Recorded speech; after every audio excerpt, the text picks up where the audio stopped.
नारायण नारायण नारायण नारायण यावर रामचंद्र और मुक्त वंश। एक भाई ने ये बात पूछी कि हम लोग जिस समय में शिक्षा की उपदेश की बात सुनते हैं उस समय में तो ऐसा होता है कि मानो हम इसी काम को हर वक्त करें, किंतु जब संसार के काम में लग जाते हैं या किसी काम के वहां लग जाते हैं तो फिर उस बात को भूल जाते हैं। तो ऐसी अवस्था के वहां क्या करना चाहिए और क्यों भूल जाते हैं और इसके लिए क्या उपाय है? फिर संसार के काम में लग जाते हैं तो उसी काम के बीच के वहां एकदम लग जाते हैं। तो उसी काम के वहां लग जाना हमारा ठीक है या नहीं? या नहीं ठीक है तो हमको क्या करना चाहिए और क्यों भूल जाते हैं? वो बात सुनी हुई हृदय के वहां एक प्रकार से समझ में आकर के भी लगती क्यों नहीं है, उसके अनुसार हम एक प्रकार से बन क्यों नहीं जाते हैं? तो उसका उत्तर यह है कि उसमें जो है अपना विश्वास जो है, श्रद्धा जो है, प्रेम है, वो उतना नहीं है। उसमें श्रद्धा विश्वास प्रेम हुए तो वो बात एकदम कायम रहेगी। दूसरी बात यह है, हम जब काम करते हैं तो उस समय के बीच के वहां उस बात को हम भूल जाते हैं, शिक्षा की उपदेश की बात को। ठीक है, हमारा ये कहना है कि जो आप काम करते हैं उस काम को उसका अंग बना दीजिए, इसका सिद्धांत समझ लीजिए। हमारी सारी जो क्रिया है ये होनी चाहिए और परमात्मा सबके बीच के मां व्यापक है। प्राणी मात्र के बीच के मां, मनुष्य मात्र में ही नहीं, पशु पक्षी कीट पतंग आदि सभी के बीच के मां भगवान समझो कि व्यापक हैं। भगवान ने कहा है कि यत प्रवृत्ति भूतानाम ये न सर्वमिदं दत्तम स्वकर्मणां तम व्यर्च्य सिद्धिं विन्दति मानव। गीता की 18वीं अध्याय के 46 के श्लोक में भगवान कहते हैं कि यत प्रवृत्ति भूतानाम, कि जिस परमात्मा से यह संसार उत्पन्न हुई है और जो परमात्मा इस संसार के बीच के मां व्यापक है, उस परमात्मा को अपने कर्मों के द्वारा पूज करके मनुष्य परम सिद्धि को प्राप्त हो जाता है या में मुक्त हो जाता है। इसका भाव यह है कि जितने संसार के वहां प्राणी हैं, पशु पक्षी कीट पतंग मनुष्य देवता आदि, जितने संसार के बीच के वहां प्राणी मात्र, उन सब के बीच के वहां परमात्मा व्यापक है। कि जैसे ये आकाश जो है, ये वायु तेज जल पृथ्वी में जैसे व्यापक है, इस प्रकार से परमात्मा यावन मात्र सब के बीच के वहां व्यापक है। ऐसा समझ करके अपने कर्मों के द्वारा उनकी सेवा करनी, अपने कर्मों के द्वारा, अपने कर्मों के द्वारा, जैसे स्त्री जो है उनका जो कर्म है वे अपने कर्मों के द्वारा उस परमात्मा की पूजा करें, और पुरुष है तो वे अपने कर्मों के द्वारा परमात्मा की पूजा करें। अपने कर्म क्या कि जिसका जो कर्म है, समझो कि जिसका किसी का सेवा करने का काम है, किसी का व्यापार करने का काम है, किसी का खेती करने का काम है, और किसी का युद्ध करने का काम है, या किसी का उपदेश देने का काम है, या जो जिसका काम है उस काम को इस उद्देश्य से ही करना चाहिए कि जिसके वहां परमात्मा की सेवा हो। परमात्मा की सेवा से तात्पर्य यह है कि सबके हित का काम करना चाहिए। हमारी जो क्रिया है उससे प्राणी मात्र का हित होना चाहिए। वही वास्तव के वहां असली काम है और वही असली भगवान की भक्ति है। ते प्रापणवंती मामेव सर्वभूत हिते रतः। भगवान ने गीता की 12वीं अध्याय के चौथे श्लोक के उत्तरार्ध में ये बात कही कि वे मुझको ही प्राप्त होते हैं जो संपूर्ण भूत प्राणियों के हित में जो सुरत है। तुलसीदास जी भी कहते हैं कि परहित बस जा के मन माही।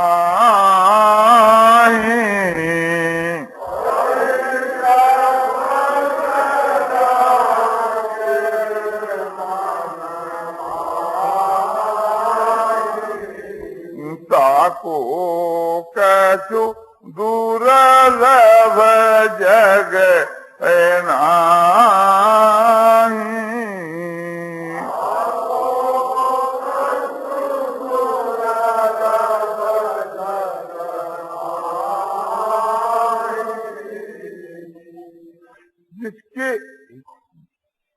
जिसके मन के बीच के वहां दूसरे का हित वास करता है, जिसके हृदय में हर वक्त दूसरे के हित करने की इच्छा रहती है, उसके लिए संसार के बीच के वहां कोई वस्तु भी है तो दुर्लभ नहीं। अब ये ख्याल करना चाहिए कि जैसे व्याख्यान सुना उस वक्त के बीच के वहां ये भाव रहा और फिर बाद में नहीं रहा, तो ये भाव तो बराबर ही रहना चाहिए। जिस समय के बीच के माँ आप कोई संसार का काम करते हैं तो उस काम को ये ख्याल करना चाहिए कि इससे कोई संसार का हित होता है या नहीं होता। यदि संसार का हित होता है तो वो काम भगवान की सेवा ही है, और नहीं हित होता है तो वो काम अपने को करना ही क्यों है। तो ये अपना सिद्धांत बना लेना चाहिए कि अपने द्वारा होने वाली जो क्रिया है वो ऐसी होनी चाहिए कि जिससे दूसरों का हित हो। 3 प्रकार की इच्छा होती है, एक तो अनिच्छा, एक परीक्षा, एक स्वेच्छा। स्वेच्छा माने अपनी इच्छा, परीक्षा माने दूसरे की इच्छा, अनिच्छा माने किसी की इच्छा भी नहीं। तो 3 प्रकार से समझो की क्रिया होती है। तो 2 प्रकार की जो क्रिया है अनिच्छा और परीक्षा, उसमें तो यूं समझना चाहिए कि उसमें भगवान का हाथ है, और अपने लिए ऐसा समझना चाहिए कि वो हमारे लिए भगवान का विधान है, हमारे लिए भगवान का विधान है। हमने जो पाप किए हैं उनका फल तो दुख के रूप में हमको प्राप्त होता है, और हमने जो पुण्य किया है उसका फल हमको सुख के रूप में आकर के प्राप्त होता है। किंतु सुख और दुख का जो फल जो है वो फल एक प्रकार से भगवान के हाथ में है। मनुष्य के हाथ में कर्म करना है, न कि फल। ये सिद्धांत गीता का कि कर्मण्येवाधिकार से माँ फले सुखदातनो। अर्जुन, तेरा कर्म करने के माँ अधिकार है और फल में तुम्हारा अधिकार नहीं। तो कोई भी कार्य होता है अनिच्छा से या परीक्षा से, तो समझो कि वो मनुष्य के कर्मों का फल है। उदाहरण के लिए जैसे मैं आपको बतलाता हूँ, परीक्षा की बात बतलाता हूँ। कोई एक मनुष्य किसी एक लड़के को अपने दत्तक पुत्र बना करके अपना सारा स्टेट उसको दे दी, यानी 2 लाख 4 लाख रुपया का स्टेट है। किसी को अपना पुष्णा पुत्र कहते हैं बंगाल के, वहां हमारे गोद का पुत्र कहते हैं, और हिंदी में दत्तक पुत्र कहते हैं। तो उसको एक प्रकार से अपने 2 लाख रुपया का स्टेट है उसके नाम से कर दिया। लड़के ने कोई भी प्रकार का परिश्रम भी नहीं किया और लड़के को पता भी नहीं एक प्रकार से कि ये क्या हो रहा है। छोटा लड़का तो समझता भी, थोड़ा बड़ा जो लड़का है वो थोड़ा समझता है, किंतु उस लड़के का कोई पुरुषार्थ कुछ भी नहीं है। तो ये परीक्षा से थी, समझो किसी मनुष्य ने अपना स्टेट किसी को दे दिया, तो जिसको प्राप्त हुआ है उसे कि खुद की इच्छा, खुद का कोई परिश्रम उसमें कुछ भी नहीं, तो उसके पुण्य के प्रताप से, उसके पूर्व के कोई पुण्य थे, उसका ये विधान भगवान का किया हुआ है कि उसको इस प्रकार से अपना धन मिल गया।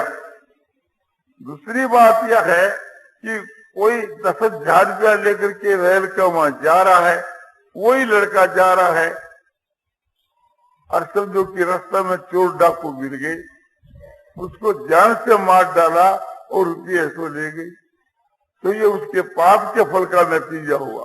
उसने कोई पूर्व में पाप किया था, उसके फलस्वरूप के बीच में उसको यह दंड मिल गया परीक्षा से। तो वो परीक्षा, पहला जो परीक्षा का जो फल है वो पुण्य का फल था, दूसरा जो परीक्षा का जो फल है ये पाप का फल है। इसी प्रकार से थी अनिच्छा से थी। अनिच्छा से थी कैसे कि जैसे हम लोग यहाँ बैठे हैं, अरे ये मकान गिर जा और हम लोग दब करके मर जाऊं, तो किसी की इच्छा नहीं कि हम मर जाएं, तो अनिच्छा से काम हो सकता है, घटना हो सकती है।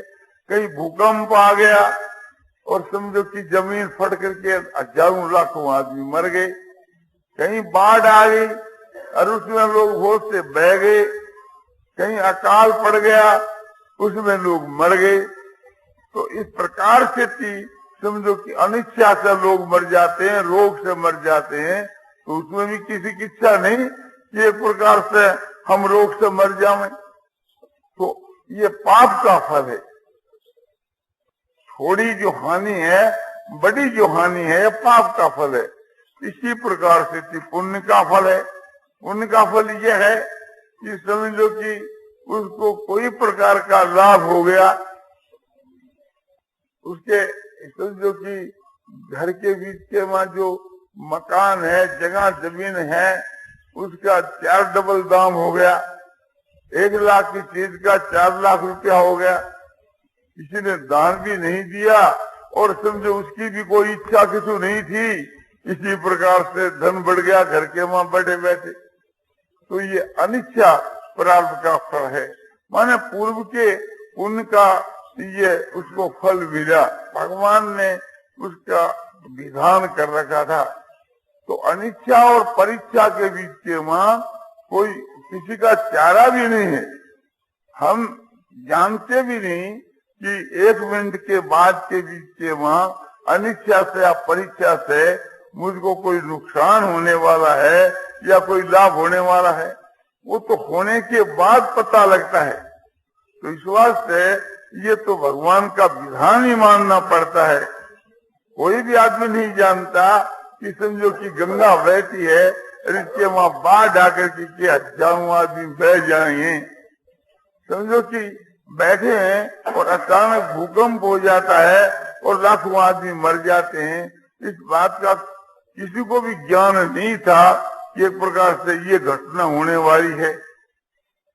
किसी आदमी के अचानक रोग हो जाता है, हार्ट फेल हो जाता है, वो जानता ही नहीं था कि भाई मैं 1 मिनट के वहां मर जाऊंगा। तो इस प्रकार से थी अचानक कोई आपने घटना आकर के प्राप्त हो जाती है, या अनिच्छा से या परीक्षा से। परीक्षा से भी ऐसी घटना हो जाती है कि कोई दुश्मन आकर के मार करके रुपया ले जाता है, तो उससे ऐसी घटना हो जाती है जिसका हमको पता ही नहीं, उस घटना के बाद पता लगता है।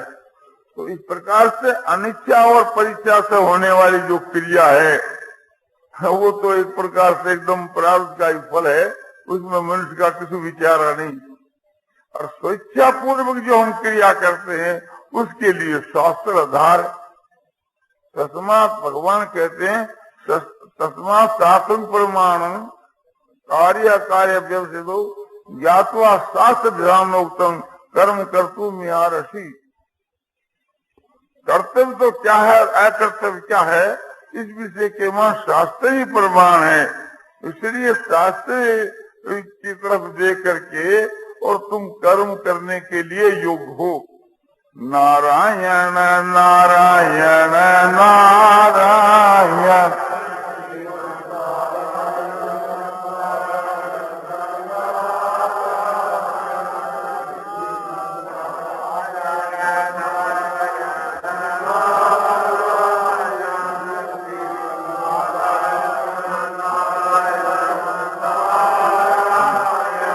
श्यावर रामचंद्र की जय, मोर मुकुट वंशी वाले की जय। तो अपना जो कर्तव्य है, इस विषय के बीच के मां शास्त्र ये कहता है कि मनुष्य का ये कर्तव्य है कि अपनी आत्मा का कल्याण करना चाहिए। और कल्याण होने का उपाय ये बतलाया कि भगवान की सेवा करना, और भगवान का ये स्वरूप बतलाया कि सबकी आत्मा के मां भगवान विराजमान हो रही। इस वास्ते सबकी सेवा ही भगवान की सेवा है। तो ऐसा समझ करके हम लोगों को और सबकी सेवा करनी चाहिए। ये भी ख्याल रखना चाहिए, समझो कि हमारे पास के बीच के वहाँ लाखों करोड़ों रुपये हैं, हमारे पास के वहाँ बड़ा कुटुंब है, हमारा शरीर है वो बड़ा एक स्वास्थ्य ठीक है और हमारे कोई बात की कमी नहीं, इस प्रकार का हम सोच रहे हैं। किंतु ये नहीं सोचते कि एक क्षण के मां हमारी मृत्यु भी हो सकती है। तो ये भी साथ साथ में हमको सोचना चाहिए। हर एक भाइयों को ये विचार करना चाहिए कि हम लोग कौन हैं और कहाँ से आए हैं और हमारा क्या कर्तव्य है और हम लोग क्या कर रहे हैं। ऐसा विचार करने से भी आपको मालूम होगा कि 84 लाख योनियों के वहां भ्रमण करता हुआ ये जीव जो है, तो समझो कि इस ईश्वर की कृपा से इस मनुष्य शरीर के वहां आया है। भगवान समझो गीता में भी कहते हैं और तुलसी कीर्त रामायण में भी बतलाया है। तुलसीदास जी कहते हैं कि आकर 4 लाख 84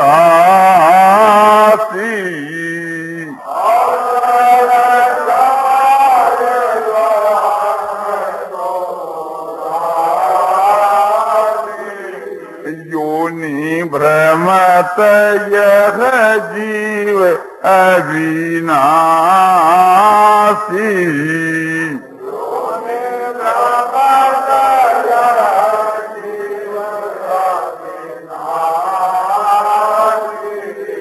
फिरत सदा माया कर प्रेरा।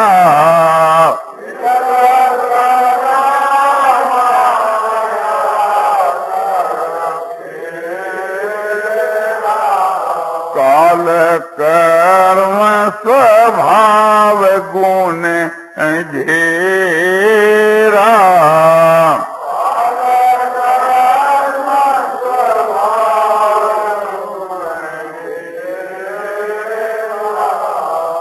इसका तात्पर्य यह है कि आकर 4 लाख 84, 4 प्रकार की 84 लाख जो योनियां हैं, आकर माने 4 प्रकार की खेन, स्वेदज, अंडज, उद्भिद, जरायुज। इस प्रकार से 4 प्रकार की प्रजा है। जो अंडे से पैदा हो उसको अंडज कहते हैं, जैसे पक्षी और चींटी आदि। और जो पसीने से पैदा हो उसको स्वेदज कहते हैं, जुआ आदि। और जेर के झिल्ली के साथ में जो पैदा होते हैं उसको जेरज कहते हैं, जैसे पशु और मनुष्य। और उद्भिद कहते हैं कि जो भूमि से मिट्टी से पैदा हुए, जैसे वृक्ष है और समझो कि जीवल आदि भी, ये सब एक प्रकार से मिट्टी से पैदा होते हैं, पानी के संसर्ग से। तो ये समझना चाहिए कि इस प्रकार से 84 लाख जातियां है। समझो कि ये जो आपने वनस्पति है, वृक्ष जो लता गुलम आदि और कीट पतंग पशु पक्षी देवता मनुष्य आदि सब मिलकर के 84 लाख योनियां हैं। तो ये 84 लाख योनियां के बीच के मां ये जीव जो है माया से प्रेरा हुआ और काल कर्म स्वभाव से घिरा हुआ। काल माने समय और कर्म माने पाप कर्म पुण्य कर्म और मिले हुए कर्म। काल कर्म और स्वभाव, स्वभाव माने इसकी प्रकृति। काल कर्म स्वभाव गुण, गुण माने सतोगुण रजोगुण तमोगुण। इन सब से घिरा हुआ जीव जो है 84 लाख योनियों के बीच से मां भ्रमण करता फिरता है। भगवान गीता के वहां कहते हैं, ये तो रामायण के वहां उत्तरकांड में कहा, और भगवान गीता की 18वें अध्याय के 61 के श्लोक में कहते हैं, कई सहस्र भूतानां हृदय से जुनती सती भ्राम्यंत्र भूतानि यंत्रारूढ़ानि माया।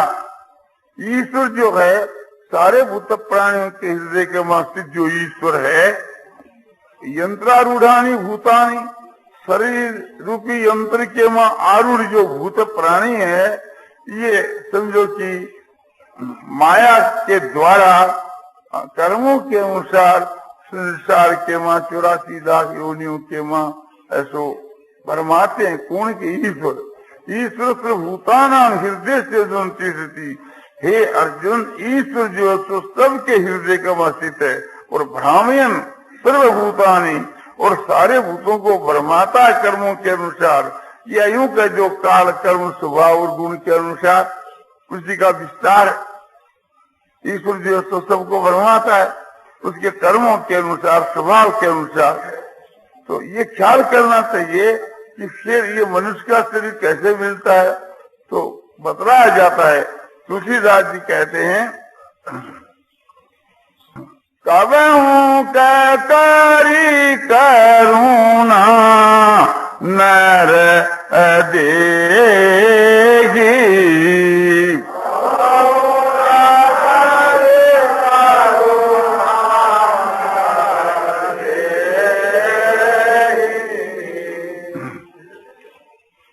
कबहू कै करी करुणा नर देगी।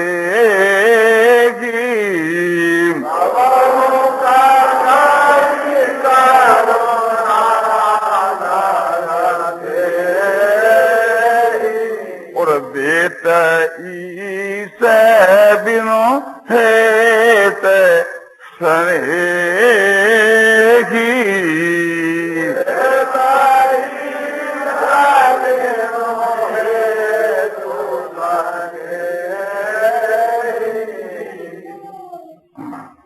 कमुक करी करुणा नर देही, और देत ईस बिनु, बिन और बिनु ये उकार भी आता है, ईकार कहीं एकार भी रहता है। दोनों प्रकार का पाठ भेद है रामायण के मां। देत ईस बिनु हेतु, बिन हेतु से नहीं और बिनु हेतु से नहीं। बहुत जगह उकार कहीं तो आता है, कहीं एकार ही रहता है, अर्थ एक ही है। तो ये बात कही गई कि 84 लाख योनियों में ये भ्रमण करता रहता है। तो कभी भगवान कैसे, जो भगवान है कि एक प्रकार से जो हेतु रहित दया करने वाले और हेतु रहित प्रेम करने वाले, इसलिए भगवान इसको अपने मनुष्य का शरीर देते हैं। तो हम लोगों को विचार करना चाहिए, इस नंबर के अनुसार हम लोगों को कभी मनुष्य का शरीर फिर मिले तो लाखों करोड़ों समझो कि वर्षों के बाद इसको मिले।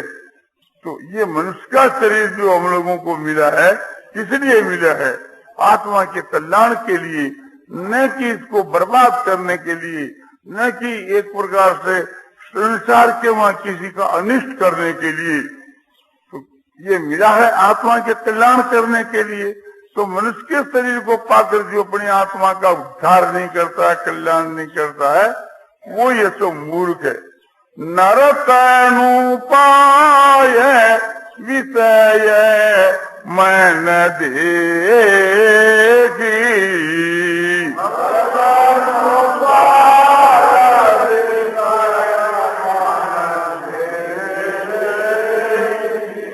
पलटी सुधाते 60 20 रेखी।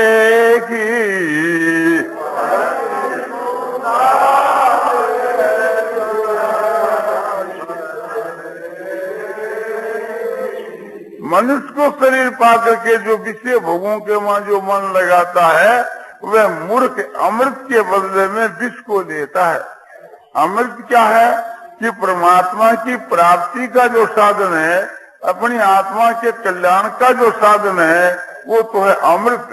और संसार के जो विषय भोग जो है एक प्रकार से ये उसके लिए विष, क्योंकि विषयों के बीच के वहां जो मनुष्य रम जाता है उसका पतन हो जाता है। इसलिए हर एक भाइयों को इस तरफ में ख्याल करना चाहिए। तो बात ये थी कि हम कौन हैं और कहां से आए हैं और हमारा क्या कर्तव्य है और क्या कर रहे हैं। इसका ये उत्तर हुआ कि हम सब जीव हैं, प्राणी हैं, और समझो कि 84 लाख योनियों में भ्रमण करते करते और यहाँ ईश्वर की कृपा से मनुष्य के शरीर में आए हैं। हम लोगों का ये कर्तव्य है कि समझो कि प्राणी मात्र की हम सेवा करें, किंतु हम उस बात को भूल कर करके केवल अपने समझो कि स्वार्थ के वहां रत होकर के इस शरीर का ही पोषण करते हैं और शरीर के लिए समझो कि धन और अपने ऐश्वर्य इकट्ठा करते हैं। तो ये हमारी तो मूर्खता है। ध्यान देना चाहिए ये जो शरीर है, इस शरीर में इसको पोषण से यदि सुना 5 शेर मांस अधिक हो गया तो उससे क्या लाभ है। समझो कि प्रथम तो ये पता ही नहीं कि हमारी कितनी आयु है, अचानक ही मारे जाएंगे और अचानक ही मर जाएंगे और अचानक एक प्रकार से समझो कि ये घटना हो जाएगी जिसका पता भी नहीं है। तो इसलिए ये सोचना चाहिए कि क्षण भंगुर ये जो शरीर है और इसको हम समझो कि माल खुआ करके और इसमें मांस बढ़ा लेते हैं, उसका होगा क्या, इसकी खाक हो जाएगी और वो किसी के भी काम में नहीं आएगी। तो ऐसी परिस्थिति के बीच में कितनी भारी हमारी मूर्खता है कि जो हम शरीर को रात दिन पोषते हैं। इस शरीर के पोषने के लिए हमको ये मनुष्य का शरीर नहीं मिला। ऐसी बात है तो फिर पशुओं में और हम लोगों में फर्क ही क्या है। आहार निद्रा भय मेथुनानी सामान्य चेतानी नराणाम पशुनाम। आहार निद्रा भय मेथुन ये मनुष्यों के मार पशुओं के बीच के मार समान ही है। इसमें क्या दिखता है, यदि ज्ञान नहीं है, यदि एक प्रकार से धर्म नहीं है, धर्म का ज्ञान नहीं है तो पशु के समान है। इन सब बातों को ध्यान के मां रख करके और हम लोगों को अपने कर्तव्य का पालन करना चाहिए। फिर ध्यान देना चाहिए हम जो रुपया इकट्ठा करते हैं, एक प्रकार से ये भी हमको सोचना चाहिए कि कल हम जब मर जाएंगे तो उन रुपयों की क्या दशा होगी, उसका भी हमको विचार करना चाहिए। हम जो जितना पाप करते हैं उनका तो फल हमारे को भोगना पड़ेगा और रुपया की जो क्या दशा होगी उसका अपने अधिकार की बिल्कुल बात नहीं है। आप लोग देखते ही हैं कि कोई भी मनुष्य संसार के मां पाप करता है तो उसका फल आगे जाकर उसको भोगना पड़ता है। हमारे शास्त्रों में लिखा है कि जिस समय के मां वो वाल्मीकि जो ऋषि है वो मनुष्यों को मार करके धन इकट्ठा करता था और अपने कुटुंब का पालन करता था। नारद जी ने उसको ये उपदेश दिया कि तू जो पाप करता है तो तेरी बड़ी भारी ऐसो दुर्गति होगी, तेरे को ये पाप का फल भोगना पड़ेगा। क्यों पाप करता है? बोलो मैं एक प्रकार से मनुष्यों को मारता हूँ, धन उनसे लूट करके अपने कुटुंब का पालन करता हूँ। और समझो मैं जो पाप करता हूँ तो हम सब कोई उस धन को भोगते हैं तो सभी पाप को भोगेंगे। बोले नहीं, पाप तेरे को भोगना पड़ेगा, तुम अपने घर में जाकर के पूछ करके आ। तो बोले तुम भाग जाओ, तो बोले तुम हमारे को बांध दो। तो नारद को समझो कि गाछ से बांध करके और वो अपने घर के ऊपर पूछने के लिए गया, अपने माँ से, पिता से, स्त्री से, बालकों से, कि मैं जो लोगों को मार करके के जो धन लाता हूँ तो तुम लोगों का पालन करता हूँ, तो इसका पाप जो है किसको लगेगा? बोला इसका तुम जानो, तुम्हारा काम जानो, हमको क्या पता। तब उसकी आंखें खुली और आकर के नारद के चरणों में गिर गया कि महाराज अब मेरा कैसे उद्धार हो बताइए। तो नारद जी ने उसको उपदेश दिया कि तुम राम नाम का जप करो। तो राम नाम का जप नहीं कर सके, बतलाया जाता है कि वह उल्टा नाम का जप किया, मरा किया, और आखिर के बीच में वे वाल्मीकि ऋषि हुए। ये हमारे शास्त्र बतलाते हैं। तो ध्यान देना चाहिए कि एक प्रकार से उसको इतने में ज्ञान हो गया। इस बात को हम लोगों को भी ख्याल में लाना चाहिए कि हम जो जितने पाप करते हैं उनका फल तो हमारे को भोगना पड़ेगा, और वो धन इकट्ठा होगा, उसकी जो क्या दशा होगी, क्या गति होगी, उसका कोई अभी निश्चय नहीं है। ऐसी बात को सोच करके हमको धन के लिए या समझो कुटुंब के लिए, अपने शरीर के लिए, किसी के लिए भी हमको पाप नहीं करना चाहिए। पाप क्या कि जैसे झूठ बोलना, चोरी करना, व्यभिचार करना, हिंसा करना, मदिरा पीना, मांस खाना, जुआ खेलना, आदि आदि बहुत से जितने जो शास्त्र के वहां जिनका समझो कि पाप के नाम से आपने विवेचन किया है, कथन किया है, वे सब पाप है जिससे संसार की हानि होती है। तुलसीदास जी एक सार बात कहते हैं, पर गीता सारी से धर्म नहीं भाई,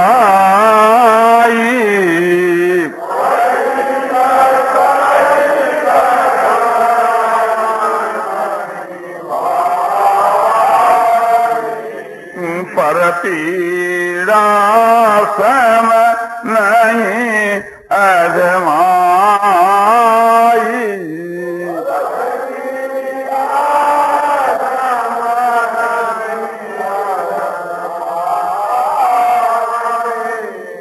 दूसरे की आत्मा को दुख पहुंचाने के समान तो कोई पाप नहीं है, और दूसरे की आत्मा को सुख पहुंचाने के समान कोई धर्म नहीं है। नारायण नारायण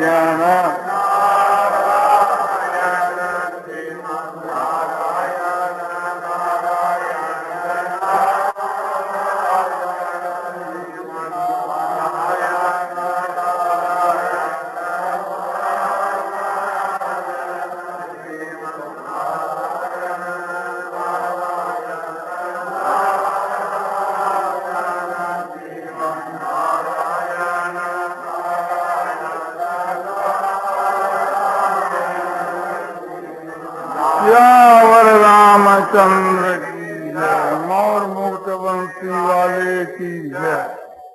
अब ये ख्याल करना चाहिए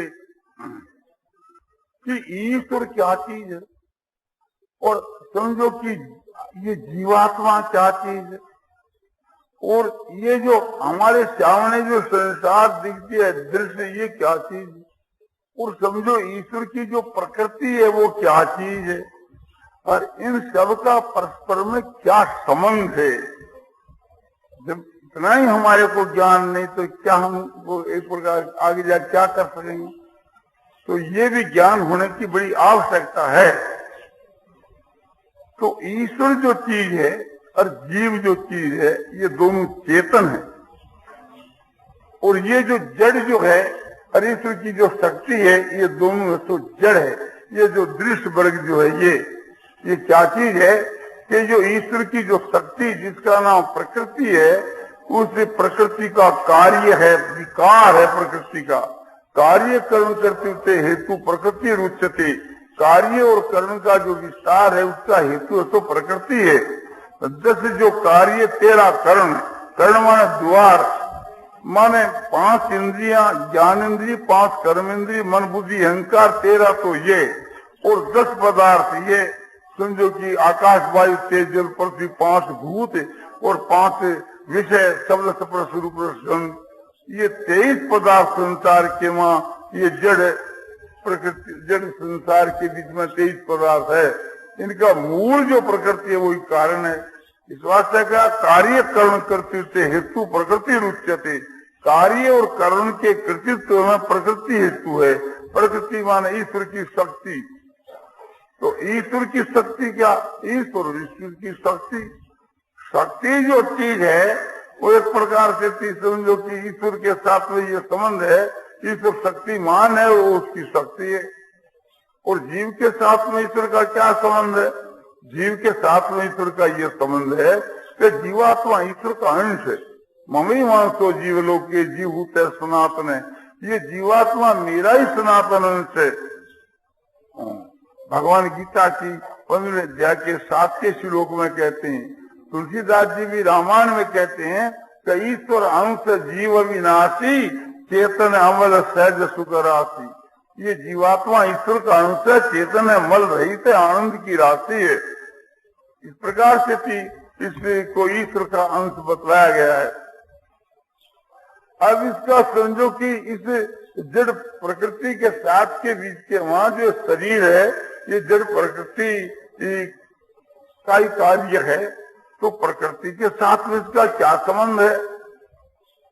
ईश्वर जो है वो एक प्रकार से समझो उसका अंश, तो इसके भीतर में जो आत्मा है वो है, और जो शरीर है ये प्रकृति का अंश। 14वें अध्याय के वहां समझो कि गीता में बतलाया है कि महत ब्रह्म जो प्रकृति, वो तो सारे भूतों की योनि है, और भगवान कहते हैं कि मैं बीज के देने वाला पिता हूँ। तो भगवान तो पिता के समान है, और यह प्रकृति जो है तो माता के समान है। माता से कमला देवी, पिता देवो जनार्दन, बांधवा विष्णु भक्ता से स्वदेशो भुवन प्रेम। कमला देवी जो है भगवती, जो प्रकृति, वो तो हमारी माता है, और जनार्दन जो भगवान विष्णु जो है वे हमारे पिता हैं, और तीनों लोग जो है वो हमारा स्वदेश है, और सब जो है समझो कि भगवान के भक्त हैं, और सब हमारे भाई हैं। इस प्रकार से ये बतलाया जाता है। तो ये इससे ये बात सिद्ध हुई कि प्रकृति का कार्य ये तो जड़ है, और परमात्मा और जीवात्मा ये चेतन है। बोले जड़ और चेतन की क्या व्याख्या है? कि जो जानने में आवे वो तो जड़, और जानने वाला चेतन। जैसे ये अंगोछा है तो ये जानने में आता है,